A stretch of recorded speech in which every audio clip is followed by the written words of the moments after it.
Yo, welcome back. Breaking news: a Capitol Police Chief goes scorched earth on Pelosi, exposing the truth about January 6, 2021. Pelosi knew the truth, but she lied to cover her own ass. Let's get into it, shall we?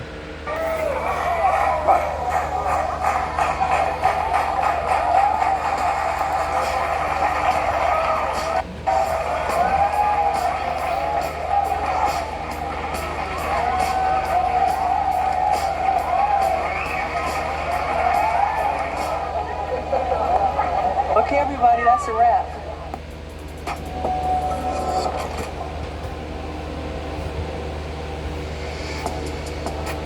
Stephen, welcome back. Greetings, sir. Thank you very much for having me on. Welcome to the program. Did you know that you would have probably the most viral post on Earth? Did you know that you'd ratio Nancy Pelosi yesterday? I suspected it was going to get some attention. I had responded to a post of hers a couple of weeks back that got some similar attention. And again, my goal isn't to get into a public argument with the former speaker. My goal is to set the record straight. American people, and I think judging by the response that it's seeing and the fact it's gone viral, the American people want to know the truth, and they're not getting it from her. So, please, if you would, I could read it live on air. I'd rather you actually explain what happened on the day of January 6th, given the fact that Nancy Pelosi has decided to use Trump's deployment of the National Guard as an attack vector. I think that's not a smart strategy, given Pelosi's history. Could you please explain that history, Nancy? Yes, let me take you back to a couple days before January 6th. Take you back to Sunday, January 3rd. It was the first day of the new Congress. They're all being sworn in. That was the day I went over specifically to see both the House and Senate Sergeant Arms to request the use of the National Guard to help support my perimeter. Again, a lot of people don't realize National Guard can't come up to Capitol Hill, and I cannot bring National Guard to Capitol Hill without approval of the Capitol Police Board. It's actually, by law, it's 2 U.S. 1970.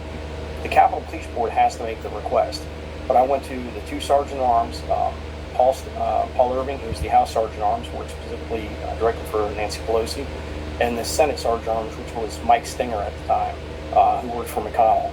Went to see them in person to request National Guard support to help support my perimeter.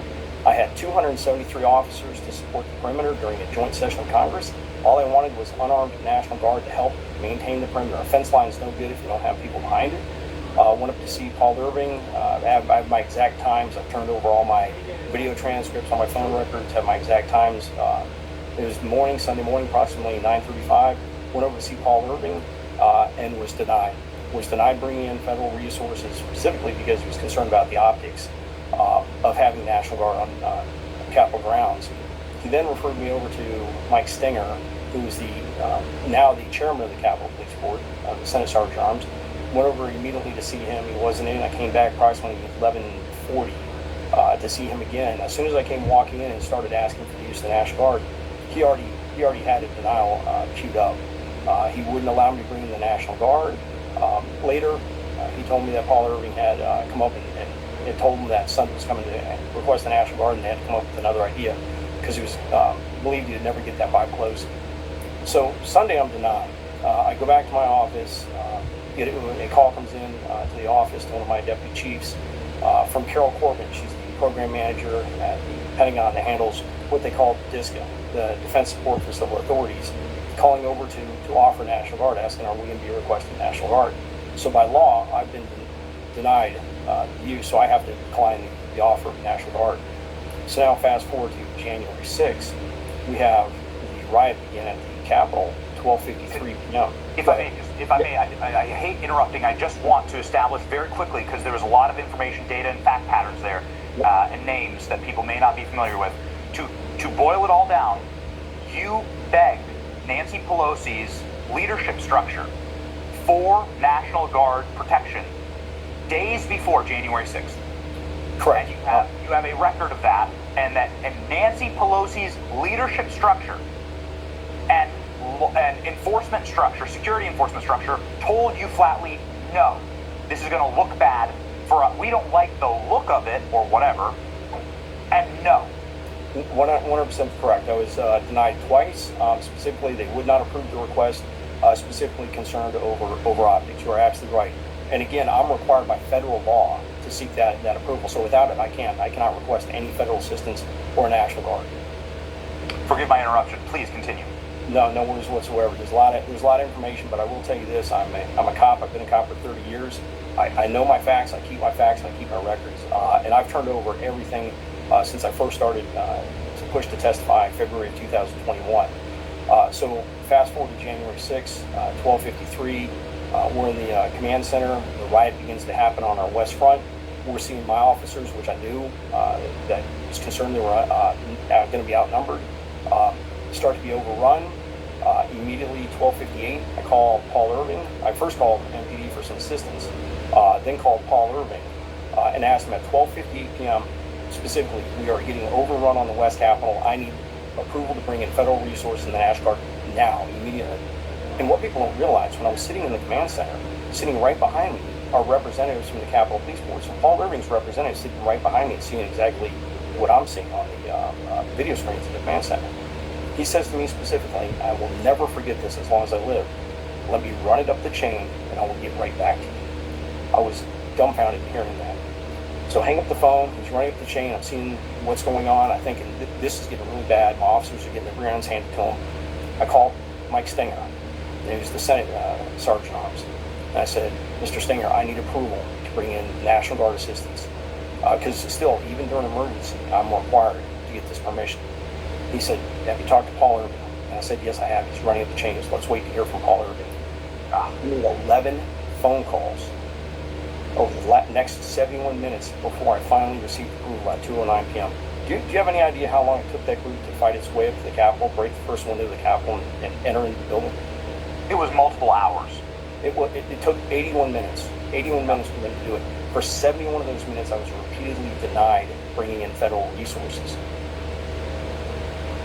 So when you were denied that resource that you had been requesting now for days, so now we have days of you requesting the National Guard get brought in, Nancy Pelosi retaliated against you personally because you were the one trying to protect the Capitol that day, which is a very interesting tactic. Nancy Pelosi has attacked you, is that correct?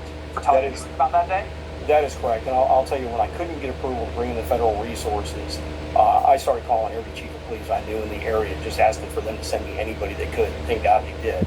But yeah, you're absolutely correct. Within 24 hours of us, resecuring the Capitol, them getting in and certifying the vote, Speaker Pelosi goes on national TV and singles me out by name as the person at the head of the Capitol Police that allowed this to happen, demands my resignation, and literally lies to the American people, saying he's never even called me since this occurred. I spoke to her 3 times, one time with the Vice President of the United States being the President.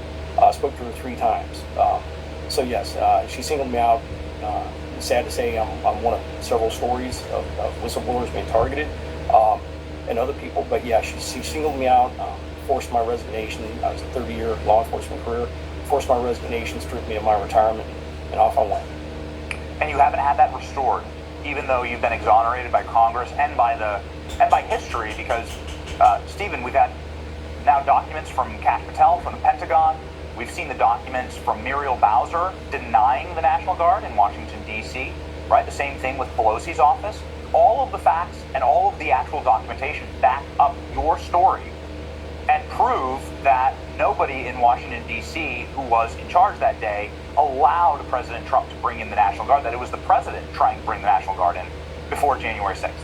I appreciate you asking that. And what's interesting is they identified the number one fatal flaw. It was the law, 2 U.S. 1970. And they changed that law. They changed that law in December of 2021, 11 months after January 6th.